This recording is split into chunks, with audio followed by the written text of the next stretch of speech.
सारे राज्य में डोंडी पिटवा दो कि उनके राजा राम अयोध्या वापस आ रहे हैं।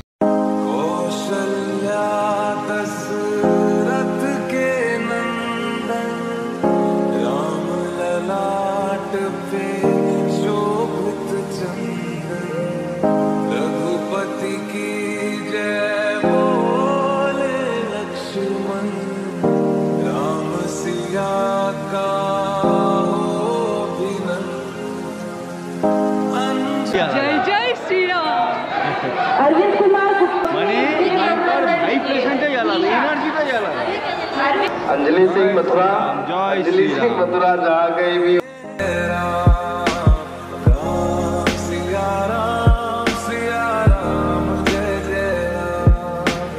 তো এই আমরা হোটেলে এন্টার করছি আর এটা হচ্ছে রিসেপশন এরিয়া।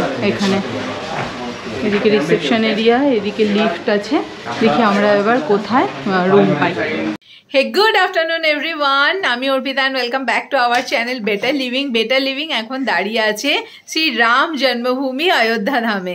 আমরা বারাণসী থেকে অযোধ্যাতে চলে এসেছি আর এখানে রুমও নিয়ে নিয়েছি। ফাইনালি আমরা একটা রুম পেয়েছি এপি প্যালেসে। ফার্স্ট ফ্লোরে চলে এসেছি আর এখানে আমাদের রুম দেওয়া হয়েছে 107। আলো আধারিতে ভরা রুমটা। সো রুমে ঢুকে এখানে একটা সোফা রয়েছে, তার সাথে এখানে টিভি আছে, এখানে একটা সেন্টার টেবিল আছে, এই পাশে আরেকটা টেবিল আছে, এখানে আছে একটা মিরর, আর এই পাশে বেড সাইড টেবিল, এই একটা কিং সাইজ বেড আছে আমাদের তিনজনের জন্য, আর এই পাশেও আরেকটা বেড সাইড টেবিল আছে, রুম সার্ভিসের ফোন আছে, ইন্টারকম, আর এইখানে হচ্ছে এই যে লাইট ফ্যান রেখে দাও। হ্যাঁ, আর হচ্ছে এখানে এসিরও ব্যবস্থা রয়েছে। ওয়াশরুমটা একবার একটুখানি ওপেন করে নিই। আর এখানে এই বেসিন আছে, তার সাথে আয়না, আর এটা হচ্ছে সেন্ট্রালাইজ গিজার আছে, শাওয়ারও আছে, এই হচ্ছে টয়লেট এরিয়া। ওকে, ওভারঅল সব কিছু মিলিয়ে ঠিকই রয়েছে। আর ইনহাউস ডাইনিং অপশানও রয়েছে, অর্ডার দিলে রুমে খাবারও চলে আসবে। এপি প্যালেসের এটা হচ্ছে ফোন নাম্বার, তোমরা একবার দেখে নিতে পারো। এই হচ্ছে ফোন নাম্বারটা। মেনুতে এরকম সব অপশানগুলো রয়েছে। দেখি আমরা কি কি খাবার দাবার অর্ডার দিই। ঠিক আছে, এই রুমের প্রাইস আমাদের থেকে নিয়েছে 2500 টাকা ইনক্লুডিং জিএসটি। আর এই যে রুমের সাথে জল টল দিয়েছে, সবকিছুই রয়েছে, গিজার থেকে শুরু করে এসিও আছে, এসি সবই রয়েছে ভালো। আর নিচে কার পার্কিংও রয়েছে, বাইরে সিসিটিভি সবই লাগানো আছে। এখান থেকে মেন অযোধ্যা ধাম হচ্ছে 4-4.5 কিলোমিটার। আর এখান থেকে আমরা টোটোও নিতে পারি। আর এত ইউপি সরকার এসি বাস দিয়ে দিয়েছে, তো এসি বাস দিয়ে মাত্র 10 টাকা না 15 টাকা নেয়, একদম মন্দিরের সামনে নামিয়ে দেয়। তো এরপর আমরা খেয়ে দিয়ে ওখানেই বেরোবো। ডিটেলসগুলো কীভাবে আমরা কি ধরছি, অটো ধরছি না বাস ধরছি, টোটাল ডিটেলস ব্লগে দেখতে থাকুন, সমস্ত ডিটেলস পেয়ে যাবে। আপাতত আমরা এবার ফ্রেশ হইনি। আমরা ফ্রেশ হইনি, অনেকক্ষণ ধরে সকালবেলা থেকে গাড়ি চালাচ্ছি। সোহান, কেমন লাগছে? অযোধ্যা চলে এসছো। এবার আমার খুব পছন্দ লাগছে, রুমটাই কাফি বড়। হ্যাঁ, কাফি বড়। এই যে কর্তামশাই স্নান করে পুরো ঠান্ডায় জমে বসে আছে। অযোধ্যাতে বিশাল ঠান্ডা। আচ্ছা, আমরা দুপুরে খাবারে অর্ডার করেছি ভাত, তার সাথে হচ্ছে শাহি পনির, আর এদিকে হচ্ছে ডাল, আর এখানে দিয়েছে পাঁপড়, 3টে পাঁপড়।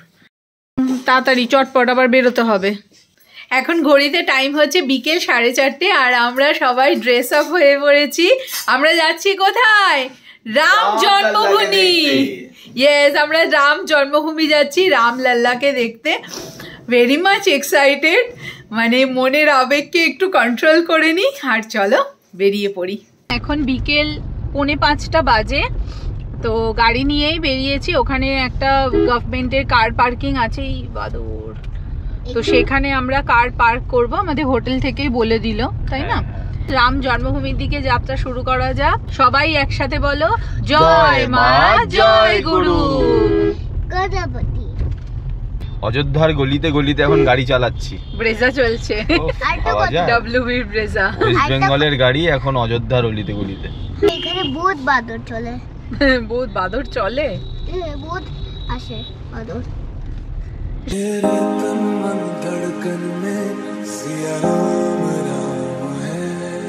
मन मंदिर के दर्पण में सिया राम राम है, तू ही सिया का राम, राधा का तू ही श्याम, जन्मों जन्म का ही साथ है। আমরা এসেছি এখানে টেরি বাজার চৌরাহা। এখানে আগে গাড়ি পার্ক করব আর এখান থেকে কিছুটা রয়েছে হেঁটে গিয়ে রাম জন্মভূমি মন্দির রয়েছে। मैम 200 रुपया दीजिएगा, गाड़ी राम मंदिर तक पहुंच जाएगी। এই যে এখানে হচ্ছে কার পার্কিং, 5 টাকা রিড হচ্ছে না। ওয়াও, চলো এখানে দারুণ পার্কিং আছে। অন্য জায়গাতে রাখবো কেন, সামনে একজন ধরছে, বলছে 100 টাকা দিন মন্দির অবধি নিয়ে যাব, আর না হলে হেঁটে হেঁটে যেতে হবে। আমি হেঁটেই যাব, গাড়ি আগে ভালো জায়গায় আগে পার্কিংয়ে রেখে দিই। এখানে কার পার্কিংয়ের ওপরে যাত্রীনিবাসও রয়েছে, ডরমেটারি রুমসগুলো অ্যাভেলেবেল, যেগুলো অনলাইনে বুকিং করলে এখানে থাকতে পারা যায়। Thank you boss. বস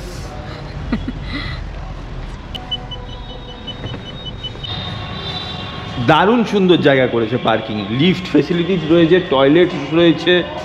এই যে আমাদের এখানে গাড়ি, পুরো চারিদিকে শুধু গাড়ি আর গাড়ি, আর এক একটা ফ্লোর ওয়াইজ, যেমন শপিং মলে আমাদের সাইডে যেমন শপিং মলে পার্ট বাই পার্ট সব পার্কিং করা থাকে, এখানেও সমস্ত তাই পার্কিং। এখানে হচ্ছে 4 ঘন্টায় 40 টাকা করে পার্কিং চার্জ। গাড়ি এখানে একদম সুরক্ষিতভাবে পার্ক হয়ে গেল, আর কোনো টাকা কাউকে দিতে হবে না, টোটাল টাকাটাই ফাস্ট্যাগ দিয়ে অটো ডেবিট হয়ে যাবে। আচ্ছা, ওই যে দেওয়ালে রামের ছবিটা,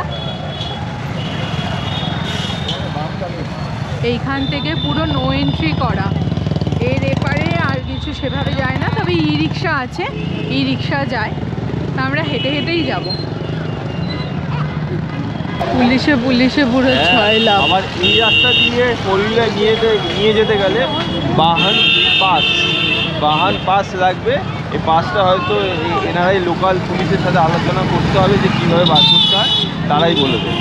হ্যাঁ, মন্দিরের দিকে যতই এগিয়ে চলেছি মনের মধ্যে এক অন্যরকম অনুভূতি হচ্ছে। বিশ্বাসই হচ্ছে না যে অযোধ্যার রাম জন্মভূমির দিকে যাওয়ার রাস্তা দিয়ে আমরা হেঁটে চলেছি।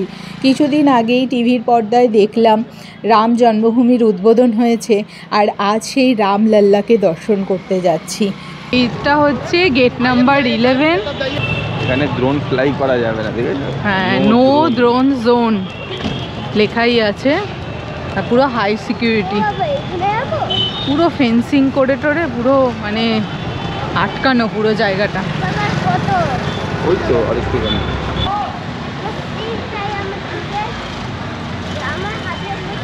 পার্কিং এরিয়া থেকে প্রায় 1-1.5 কিলোমিটার আমরা হেঁটে ভেতরে চলে আসলাম। এখানে ই রিক্সাতেও আসা যায়, কিন্তু আমরা হেঁটে হেঁটেই চলে এসেছি।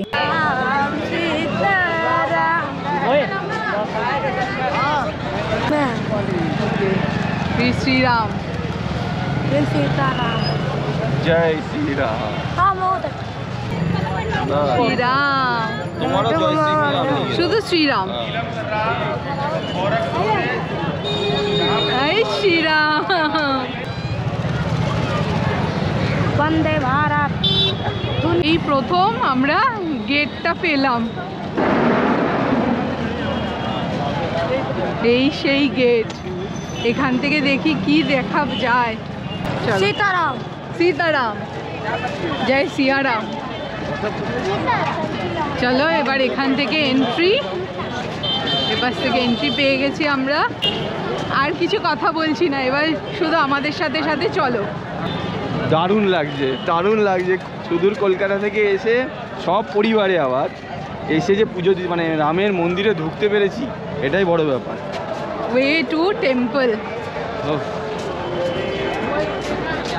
জয় শ্রীরাম, জয় শ্রীরাম, জয় শ্রীরাম।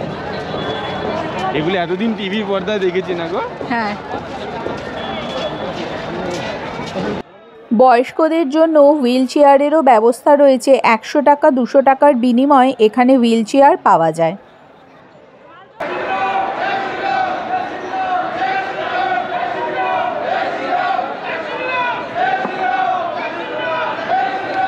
জয় জয় শ্রীরাম। अरविंद कुमार गुप्ता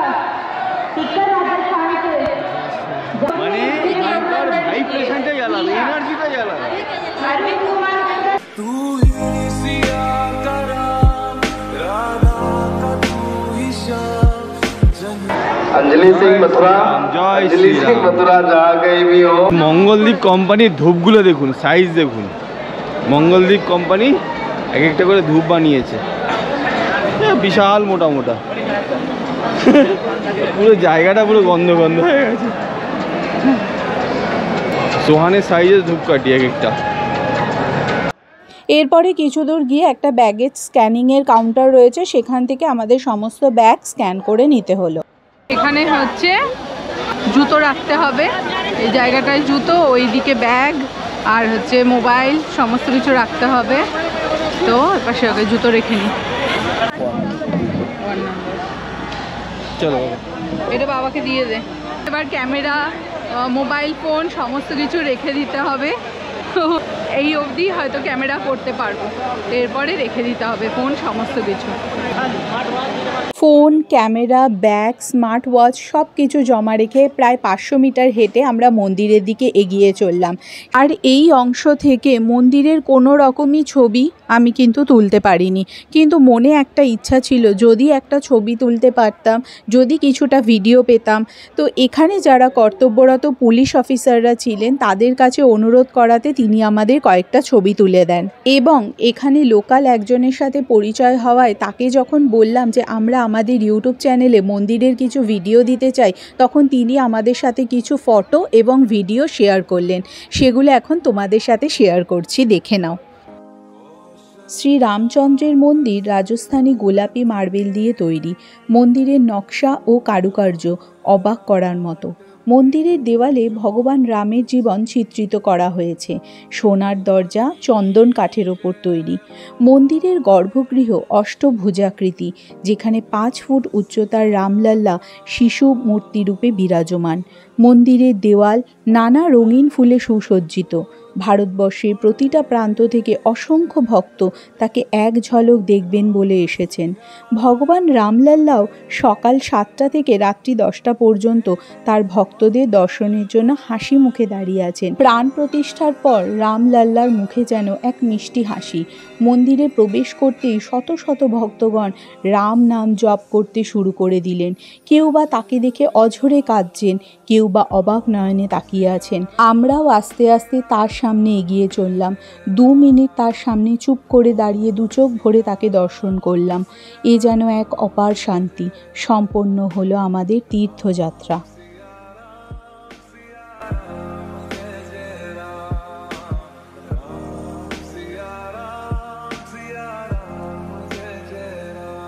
এটা হচ্ছে ওয়েটিং রুম, এখানে ওয়েট করতে পারেন। পেছনেও আরও জায়গা রয়েছে, সাদা চেয়ার। এই হচ্ছে টোটাল ওয়েটিং রুম। তো এই মাত্র আমাদের দর্শন কমপ্লিট হলো, আর আমরা এখন এখানকার যে ওয়েটিং লাউঞ্জ সেখানে বসে রয়েছি। বেশ বড়, পেছনে অনেক ক্যাপাসিটি রয়েছে এখানে চেয়ারে বসার।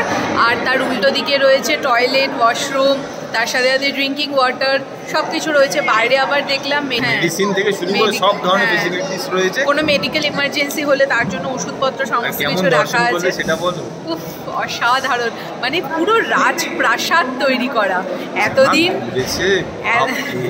এতদিন সোশ্যাল মিডিয়াতে দেখেছি ভিডিও, ফটো, আজকে সচক্ষে দেখলাম। মানে এক একটা পাথর আমরা হাত দিয়ে টাচ করে দেখছি। আর পুরো মন্দিরে যেই দিক দিয়ে দর্শনার্থীরা সব দেখা করে ফিরছে, পুরোটাই কার্পেট বেছানো, যাতে কারোর কোনো হাঁটাচলা করতে মানে অসুবিধা না হয়। সুন্দর অর্গানাইজ, লাখ লাখ মানুষ প্রত্যেক দিন আসছে। এত সুন্দর অর্গানাইজ করেছে উত্তরপ্রদেশ সরকার, দারুণ অর্গানাইজ করেছে। আর লাইনও খুব ভালোভাবে ম্যানেজ হচ্ছে, যে না খুব না এখানে কাউকে ঠেলতে হচ্ছে না, কোনো কাউকে চাপাচাপি করতে হচ্ছে। যেটা বাচ্চাকে নিয়ে গেছি আস্তে আস্তে গেছি, আস্তে আস্তে সামনে থেকে পুরো দর্শন করেছে। ওখানকার যারা ইনচার্জে যে পুলিশরা ছিলেন, বাবু দর্শন করো বলে একদম সামনে থেকে আর কি দর্শন করেছে। আমরাও একদম সামনে থেকে দর্শন করেছি। আর সত্যি মনে হচ্ছে মানে প্রাণ প্রতিষ্ঠা করার পর তো এখন মানে পুরো মনে হচ্ছে অরিজিনাল ওখানে বসে আছেন উনি। মানে মনে হচ্ছে আমাদের তীর্থটা এবার এখানে এসে কমপ্লিট হলো। তুমি কেঁদে বললে মানে সেই যে আমরা কলকাতা থেকে যে জার্নি আমাদের শুরু করেছিলাম, তো এইখানে এসে মনে হচ্ছে না আমরা তীর্থটা সাকসেসফুলি কমপ্লিট করলাম। এত ভালো লাগছে কি বলবো। আমরা একটা পুলিশকে বলেছি যে আমাদের একটা ফটো তুলে দিন, ভেতরে তো মোবাইল ফোন কিচ্ছু অ্যালাউ না। তো উনি বলেছে ঠিক আছে আপনারা দাঁড়ান, হোয়াটসঅ্যাপ নাম্বারটা দিয়ে এসছি, যদি এবার যদি রাম আমাদের- চায়, তাহলে রাম ফটোটা আপনাদের সাথে শেয়ার করবো, আপনারাও দেখবেন। একদম মন্দিরের বাইরে যিনি দাঁড়িয়েছিলেন তাকেই বলেছি একটুখানি আমাদের একটা ফটো তুলে দিন। তিনজনে দাঁড়িয়ে একটা ফটো তুলেছি। আমার অনেক ভালো লাগলো। কেমন করে দাঁড়িয়েছিল? চোখ বন্ধ ছিল না চোখ খোলা ছিল? তো জানি তাও তো এই দেখতে পাচ্ছিলাম না ভিড়। ভিড় ভাড়ে দেখতে পাচ্ছিলে না বলো? তাও সামনে থেকে তোমায় দেখালো তো পুলিশ, তাই না? আর মন্দিরটা কেমন লাগলো? এটা হচ্ছে রামলাল্লার বাড়ি। মন্দির সবার থেকে অনেক কাজ তো কন্টিনিউয়াস চলছে, এখনো 4 বছর লাগবে পুরো কাজ কমপ্লিট হতে বলে। তো চলো এবার আমরা হনুমানগড়ির দিকে যাই। হনুমানগড়ির দিকে যাই, চলো।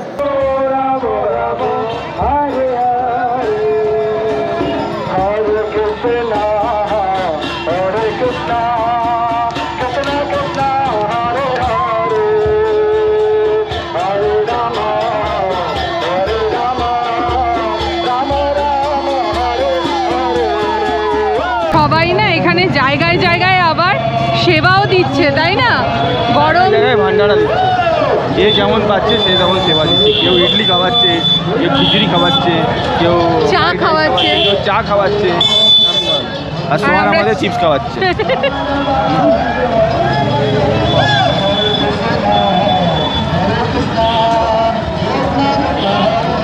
কথিত আছে 14 বছর বনবাসের পর শ্রী রামচন্দ্র যখন অযোধ্যায় ফিরে এসেছিলেন তখন হনুমানজিও তার সাথে ফিরে এসেছিলেন এবং বজরংবলী এখানেই থাকতেন এই হনুমানগড়ি মন্দিরে। কাশীর রক্ষাকর্তা যেমন কাল ভৈরব, তেমনি এই অযোধ্যার রক্ষাকর্তা হলেন বজরংবলী। অতিরিক্ত ভিড় থাকার জন্য আমরা সোহানকে নিয়ে আর মন্দিরের ভেতরে প্রবেশ করতে পারিনি।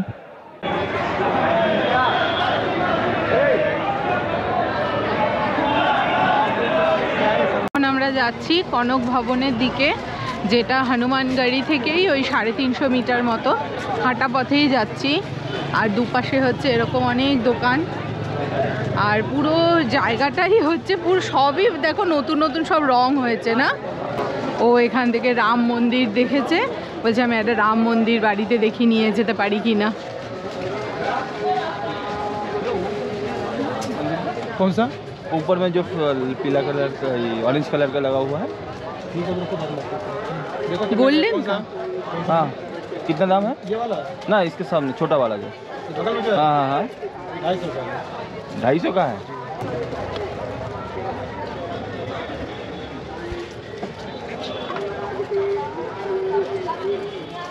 কালকে আমরা বেনারসের অলিতে গলিতে ঘুরেছি আর আজকে অযোধ্যার অলিতে গলিতে। कंदमूल भैया कितना करके? कंदमूल हम बता 3 है। इसका कंदमूल फल कहते हैं, भगवान श्री रामन ने खाया 14 साल, हाँ जो कंदमूल कहते हैं। खाली बस मीठा होता है, बढ़िया होता है। ओके। पेट के लिए फायदेमंद होता है। कोई पेड़ का कोई नीचे हाथ से जैसे मूली, गाजर, गंजी, आलू हाँ मिट्टी के अंदर होता है ये। हेलो, उनको 20 का 5 रामायणी फल है कंदमूल, रामायण में दिया है कंदमूल फल। उनको इतिहासी फल है, नेट पर मोबाइल लॉन्च कर दे सकते हैं। उनको 20 का 5 दिया और हमको 20 का 20 का 5 नहीं दिया है, 20 का 4 दे देंगे। রামচন্দ্র 14 বছর বনবাসে যখন ছিল তখন রামচন্দ্র এই কন্দমূল, এই যে হচ্ছে কন্দমূল, আর এটা এরকম স্লাইস করে করে দেওয়া হয়। কেমন খেতে? মিষ্টি?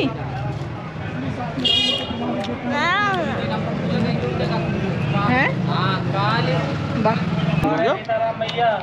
মিষ্টি কিছুটা, মানে শাকালু টাইপের মতো কিছুটা। ভাবা যায় এই ধরনের দেখতে। হ্যালো, ভগবান শ্রী রামও খেত, আমিও খাচ্ছি, আমাদের ছোট রামও খাচ্ছে।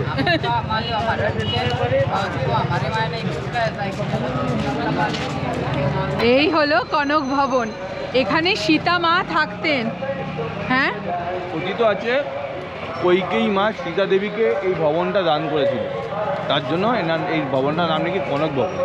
তো আমাদের সঙ্গে মা সীতা এই ভবনে থাকতেন।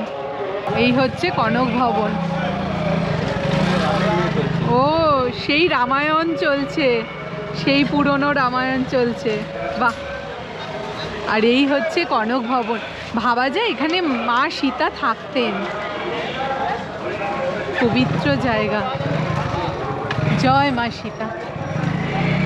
একটা জিনিস ফিল করছি, এখানে বাতাসে বাতাসে রামচন্দ্র সীতা মা ইনারা রয়েছেন না? একদম রন্ধ্রে রন্ধ্রে রয়েছে, পাথরে পাথরে রয়েছে, পাতায় পাতায় রয়েছে, বাতাসে বাতাসে। সত্যি মানে অযোধ্যার একটা মানে আবহাওয়াই আলাদা। এখানে যখন থেকে গাড়ি নিয়ে ঢুকেছি, মানে এর আবহাওয়াটাই আলাদা। কনক ভবন, সীতামার ভবন।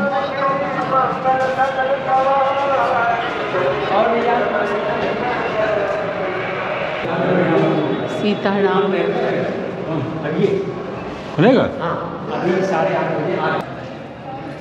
सीताराम सीताराम चारिदिके शुधु राम और सीतार नामই লেখা।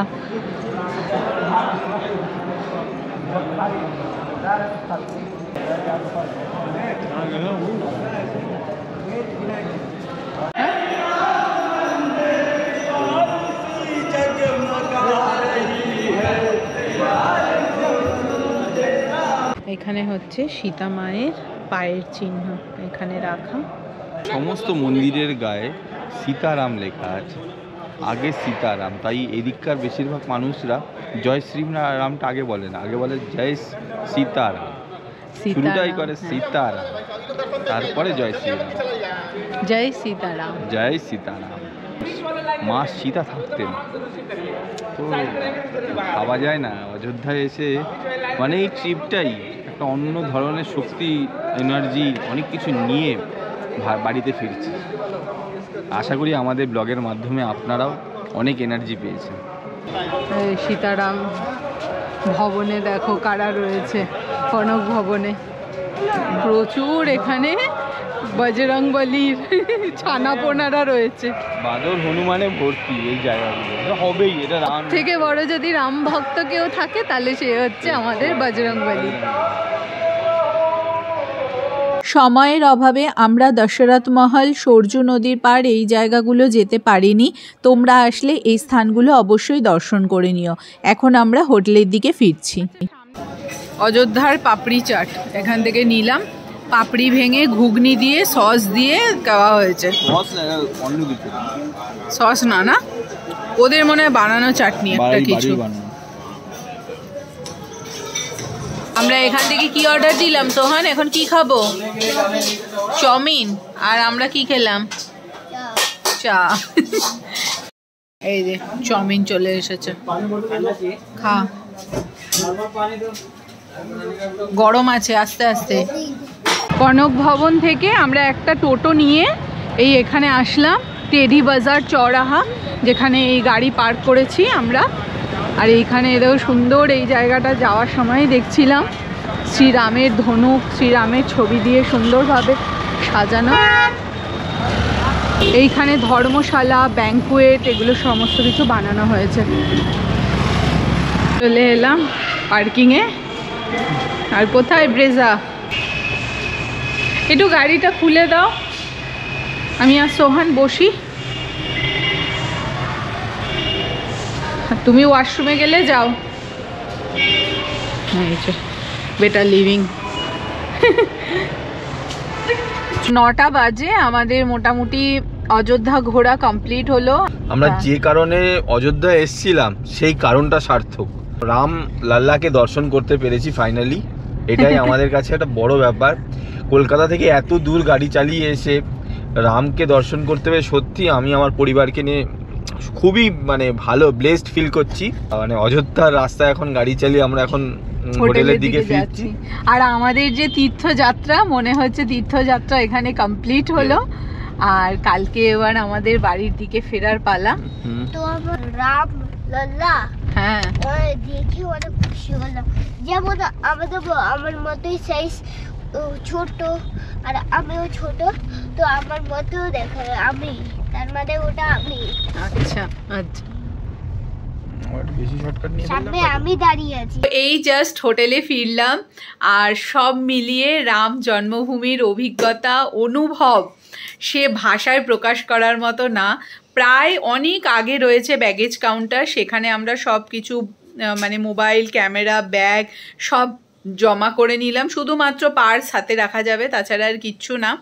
তারপরে আমরা হেঁটে হেঁটে পুরো রাস্তা কার্পেট বেছানো রয়েছে যাতে দর্শনার্থীদের কোনো সমস্যা না হয় হাঁটতে আর কি। তো পুরো রাস্তা কার্পেট বেছানো, সেই কার্পেট দিয়ে আস্তে আস্তে হাঁটতে হাঁটতে আমরা সেই প্রাসাদে প্রবেশ করলাম। রামের সেই প্রাসাদে আমরা প্রবেশ করলাম। এক একটা কাজ এত সূক্ষ্মভাবে কারুকার্য করা, মানে গোলাপি পাথরের, রাজস্থানের পাথরের অপূর্ব নিখুঁত কাজ, পুরো অরিজিনাল ফুল দিয়ে পুরো মন্দিরটা সাজানো। আর সবাই একসাথে বলছে জয় শ্রীরাম, জয় জয় শ্রীরাম, জয় সিয়ারাম। তারপরে প্রত্যেকে গান করছে, ভজন করছে, মানে আলাদাই একটা আবহাওয়া। পুরো ভারতবর্ষ থেকে মানুষজন এসছেন এখানে এই শ্রীরামকে দর্শন করতে। আমরাও আজকে দর্শন করতে পেরে নিজেদেরকে খুব ব্লেসড মনে করছি। আর আমাদের এই তীর্থযাত্রা সফল হয়েছে, রাম ডেকেছেন আর রাম আমাদেরকে নিয়ে এসেছেন। এর থেকে ভালো বোধহয় কিছু হতে পারে না। সত্যি মনে হচ্ছে জীবন এখন মানে ধন্য হলো যে রামের দর্শন পেলাম। আজকের ভিডিওটা আমরা এখন এখানেই শেষ করছি। ভিডিওটা যদি ভালো লাগে give it a Thums up, চ্যানেলটা নতুন থাকো ডু সাবস্ক্রাইব চ্যানেল। দেখা হচ্ছে তোমাদের সাথে আবার পরের ভিডিওতে। Till then bye. বন্ধ করো। Next by.